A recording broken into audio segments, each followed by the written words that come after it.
So continuing our journey in SwiftUI, um, now we would be starting with um,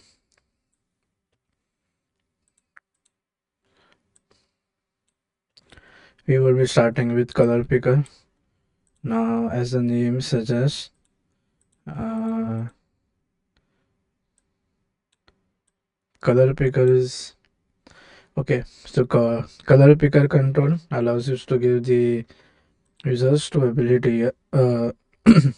So we're going to give the users the ability to select a color. This could be useful if the users are allowed to set their color, to set the color of the visual of the visual elements in the user interface. Now this is a push on horizontal view. That is, it is going to spread out horizontally, taking the entire space. Okay, so now let's add a color picker. Okay.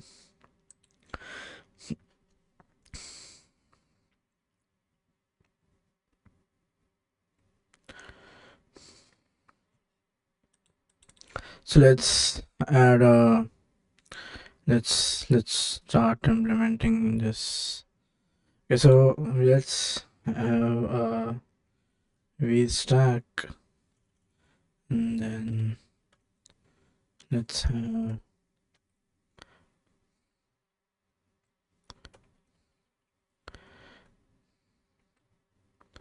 so now let's have text.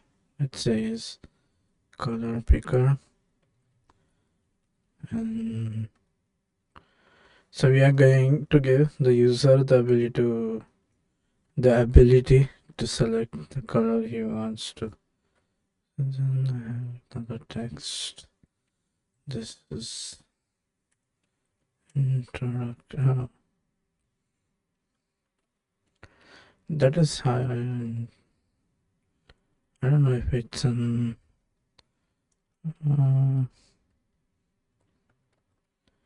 introduction, and then it's another text, and then this is use color picker to provide the users use color picker to sorry, provide the users the ability to select the color they want to and store it in the color variable.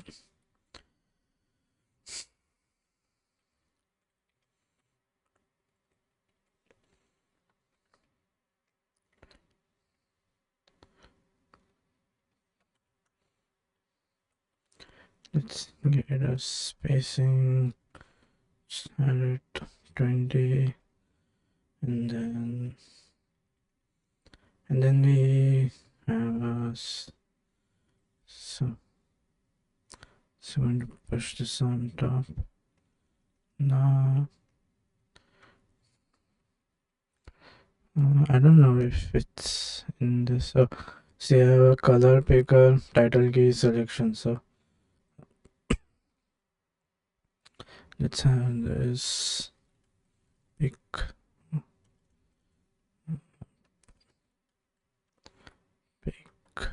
picker, and then in selection, let's no, this is some binding that we have to do. When a color is selected, it will change it. Oh, so then this is a straight variable, right? So straight And then let's assign this color dot pink.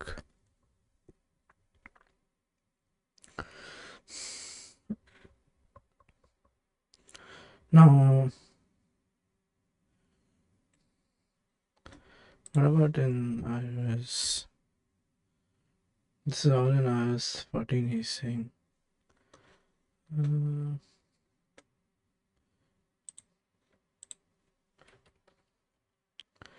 Color picker on text.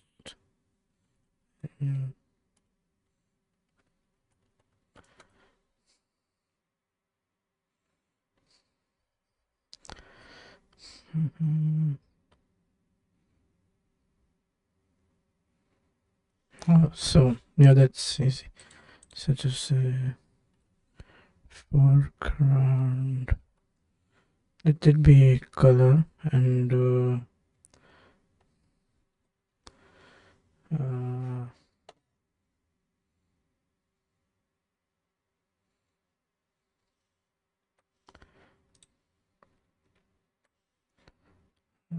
let's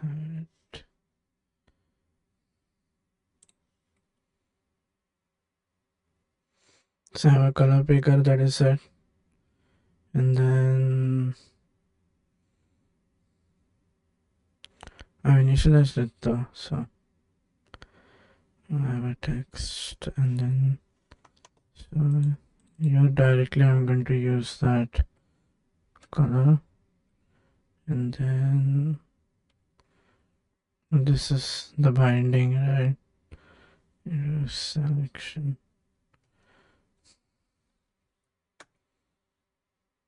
Can't find color. Oh yeah, let's refresh it if it's okay. So here it has come pick a color. For interactivity we'll have to run it. It won't come here. So now you can play around. What do you want it? Okay.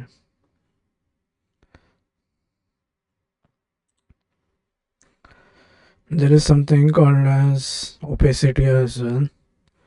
So then yeah, you can so to get the opacity option, you add one more parameter. Let's say yeah, just make this true. So then you click. Let's run it. Let's run it again. So then I have opacity as well. Okay. Yeah, this opacity option has come now. Then is date picker. A date picker is a way for the user to select a date and time. You bind the selected date to a property. You can read this property to find out. Remember, these are all push out views, right? So what is going to do is now we let the user select the date, and then we use that date somewhere in our UI. That's what it's trying to do. Yeah. So let's come here. This is date, and then let's have something colors. This is date. Now we need to have that option, right? So we need to attach this somewhere, maybe to some text or something. So what is it doing? Yes, a date picker introduction. Now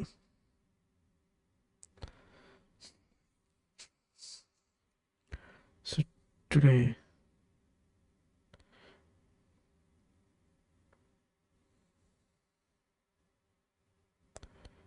So what is this? So it gives like a date option or something when you click on that date picker.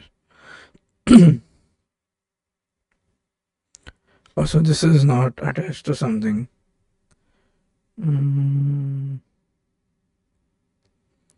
Selection. So basically, what is happening is this is going going to this. Oh, let's date pick. So date picker. Then I say today. Now I'm doing selection. So now when I do selection, it should be dollar, and then now I'm going to attach it to that variable, right? Just date. Oh, something else is happening here. And then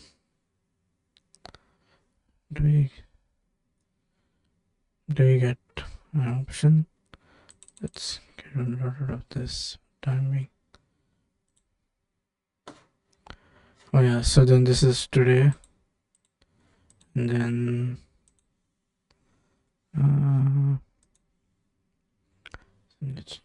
what is select components? So only I don't want the time, I just want the date to come here.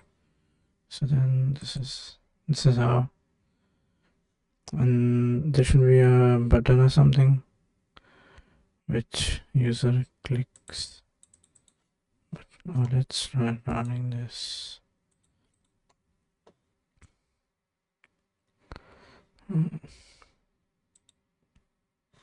Okay. There are different styles that you can do. So for iOS version which is less than 15, you only have to, like, there are two versions. One is graphical date picker style as an initializer, or use .graphical.wheel. So displayed components I saw, right? Like what will be displayed. Then you can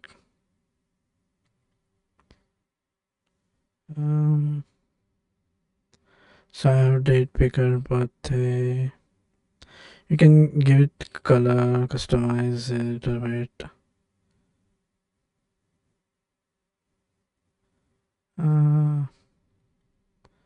Then is disclosure group. Now disclosure group gives you a way to expand and collapse views below it. You will supply it with child views that you want to collapse. So what is going to do is it gives you a way to expand and collapse views below it. What do I mean by collapse?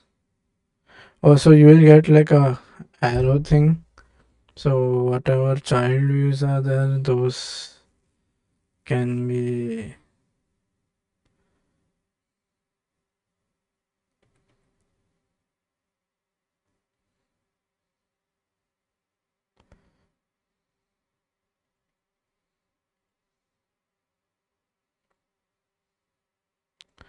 a disclosure group is basically going to, you can collapse views. That's the main advantage of using this.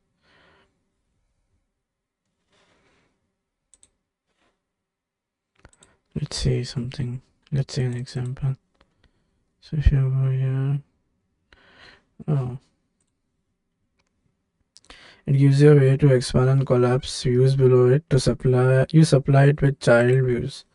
So disclosure group. Now this is again a label and content.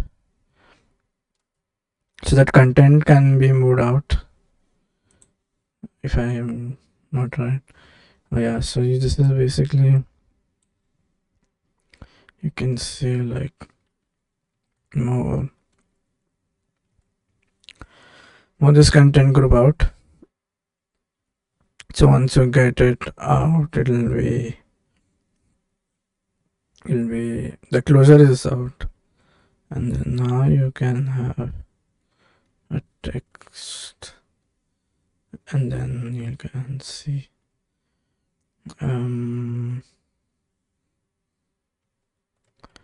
tap the row to expand and to close. I don't know whether it's yes in let's get it. So this is basically this thing. Let's get rid of the spacer so that it comes in. Yeah, so this thing you can now your interactivity won't come here. When you run it, you'll get that. So when you come, click on set up the row to X and close. But the main thing that I was trying to understand is, you can do bindings as well, right? So these are we can do bindings as well. Then why should we use disclosure? Is this something that is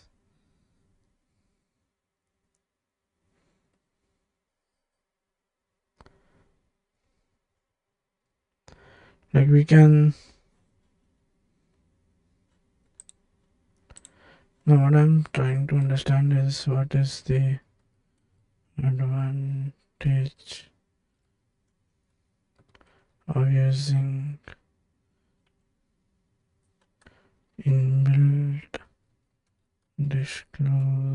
disclosure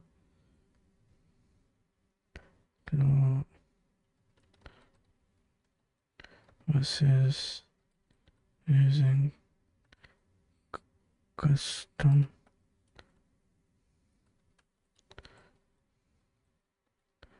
by state management. There should be some advantage that I should get.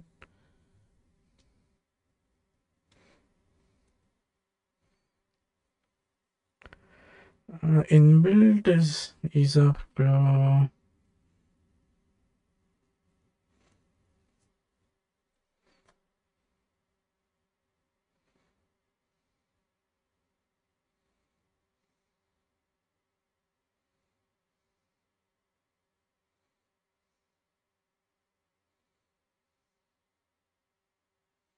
So this is not giving me entire control. I'm still dependent on this view. If I want more control and more property management or state management, yeah, then using inbuilt does not make sense. It's good to know that there are options inbuilt, but then the problem is when you do what do you say,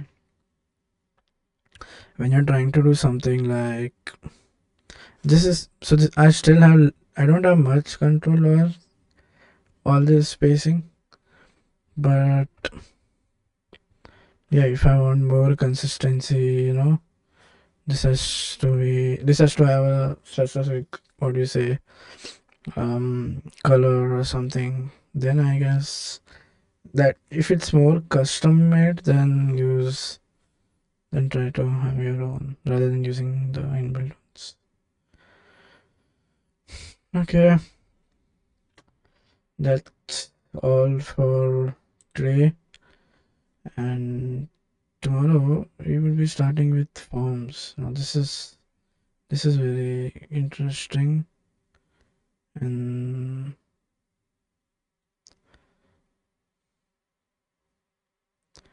we'll see little dark light mode, and we'll see some things tomorrow. Mm.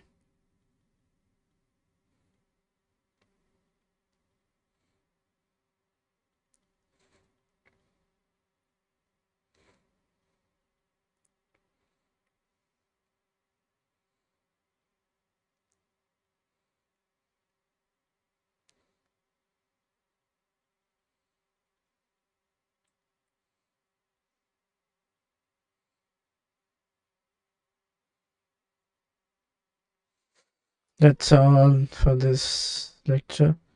See you guys in the next one. Bye bye.